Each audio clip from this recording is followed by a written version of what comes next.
So today we're starting trig equations and solving trig equations without the unit circle. So your 7.1 was solving trig equations using the unit circle. Okay, remember when we played bingo and there was 25 things you could fill your bingo card in with, right? Okay, now there's infinite possibilities. Okay, so once we leave those 25 options, we now have to use technology to help us. Okay, back in the day, they used to use trig charts, but we're not going to use trig charts. It's used to be like a little binder. You had to like scroll through and figure out what was this approximately and add and multiply. We now have calculators, right? And so we're going to go through the steps to evaluate using the calculator. All right, so the first thing you want to do is check the mode on your calculator. If you're dealing with degrees, your mode needs to be in degrees. If you're dealing with radians, your mode needs to be in radians. To change the mode, you literally press the mode button, okay? Next, you want to isolate the trig function. By isolating, you want to make sure you're getting it by itself. So in order to get it by itself, you're going to have to use your inverse operations. Okay, meaning if I have something that's being subtracted, I have to add it away. If I have something that's being multiplied, I got to divide it away, right? If I have something being squared, I got to take the square root. Does that make sense?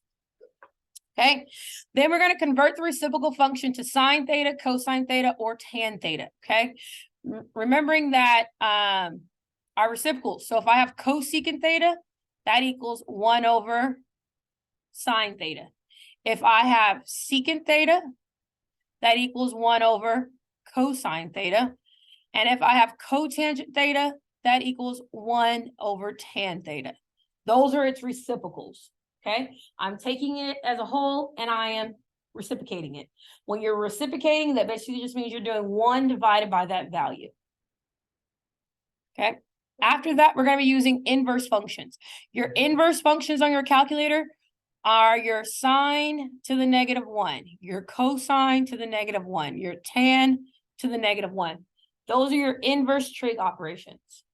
Okay, that means that I'm looking for theta. I don't know the angle. I'm looking for the angle, so calculator, help me find the angle. Okay, what it's telling us is our reference angle. That's because we're not going to worry about the sine. If I'm not worried about the sine, I'm looking for the reference angle. And that's because reference angle is your distance, right?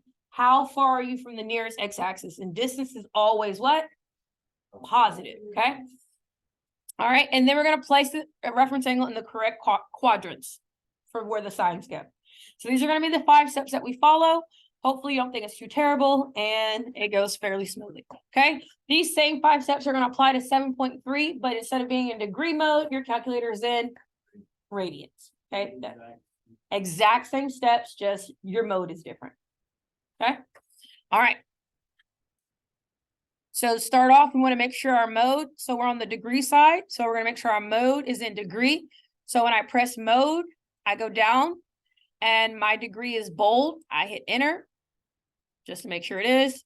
To leave this window, you just press second mode and it closes it out. So my calculator is ready to go. Okay.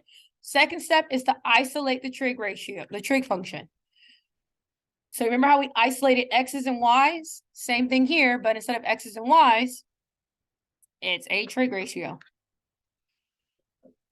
So step 2 is to make sure your trig ratio is isolated. Is sine theta isolated? Yes, it's by itself, right? There's nothing being added or subtracted around it, so it's good to go. Okay. Step 3 is to make sure that it's in terms of sine, cosine, or tangent. Am I in terms of one of those?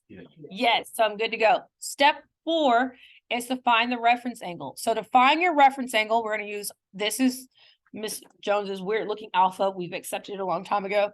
My reference angle equals, to find that value of that theta, in the calculator, I'm going to put in sine inverse of 82. Because it's a reference angle, notice that I'm not putting the negative in, okay? Reference angles are always what? Positive. So I'm not putting that negative in.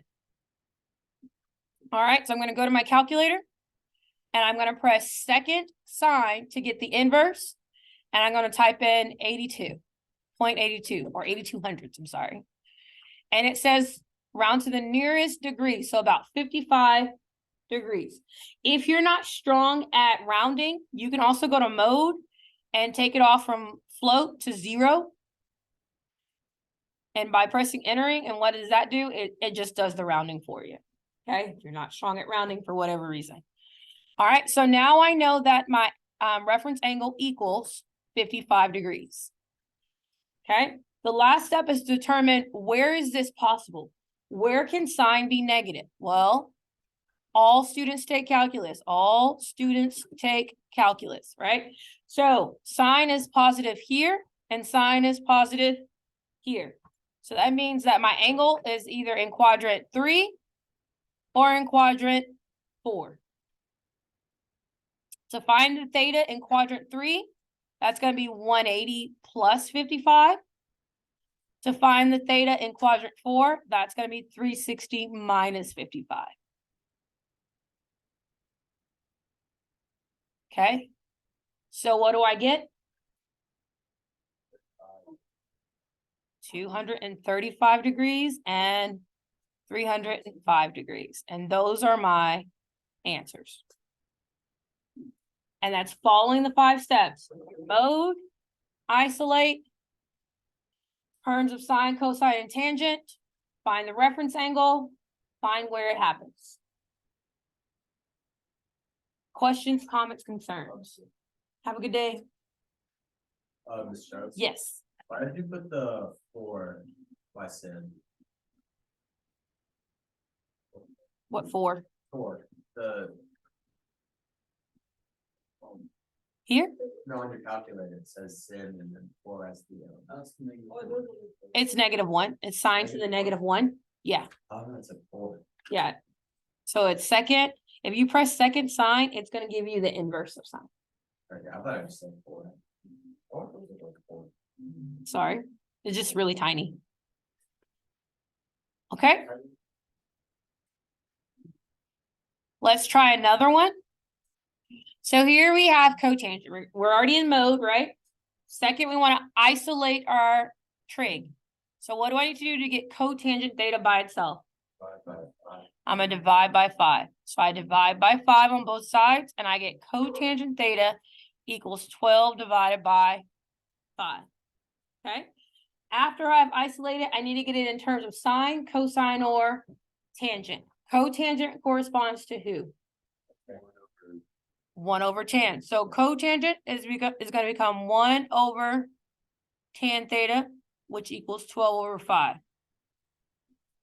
In order to get tan out of the denominator, all I'm doing is reciprocating everything, right?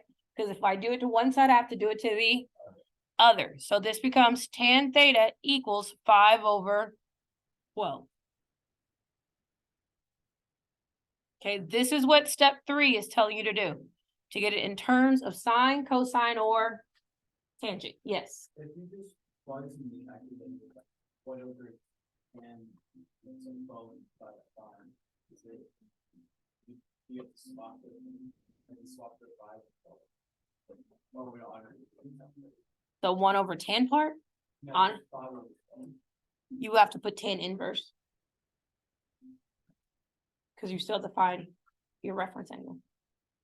Okay, so step 4 is to find our reference angle. So our reference angle equals the tan inverse of 5 over 12. So our reference angle equals, so I'm going to go to second tan 5 divided by 12. And what do I get? 23. So I get 23 degrees as my reference angle. So now I'm going to ask myself, where is tangent positive? Tangent is positive, not in quadrant 2 or in quadrant 4. So my angle has to be here or here, right? Okay, so in quadrant 1, it's just going to be 23. Does that make sense? So in quadrant 1, theta equals 23 degrees. Because your reference angle is just whatever the angle is in quadrant 1. In quadrant 3, that's going to be 180 plus 23. What is 180 plus 23? 203 degrees. Okay. So again, following the steps, and it's kind of, you only mess up if you don't follow the steps. Okay, let's do a multi-step. So far we had, we didn't have to do anything to isolate on number one. On number two, we just had to do a single step to isolate. And now we're going to do a double step to isolate.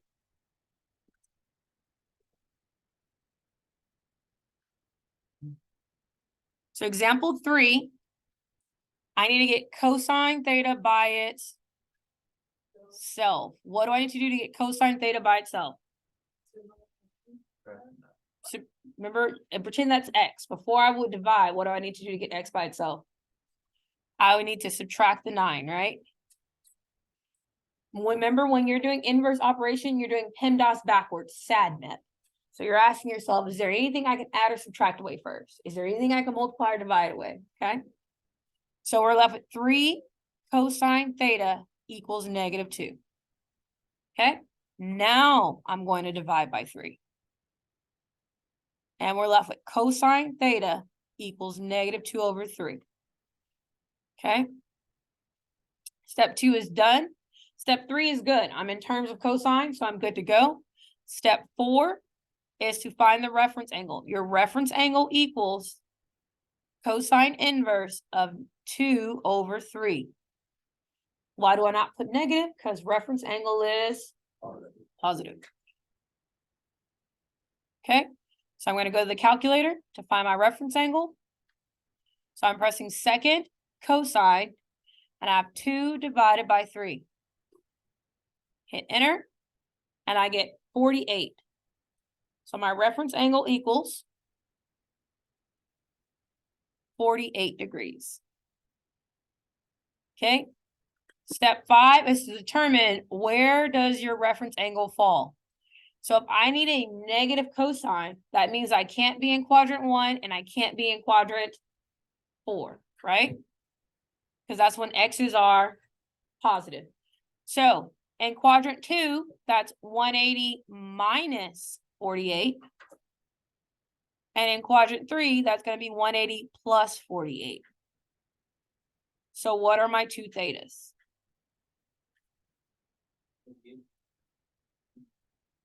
Huh?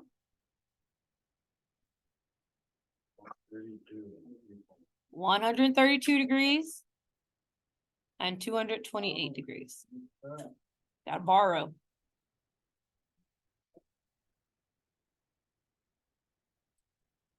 Or regroup. I can't believe I said borrow. Okay. Are we catching on? And again, are these steps going to change just because I switched to radians? No, just the mode of my calculator is changing. Okay, only the mode. All right, the last one that we're going to do is doing it with square root. So here we have 4 cosine squared theta equals -3 equals 0. Okay, as we work this one, we will see that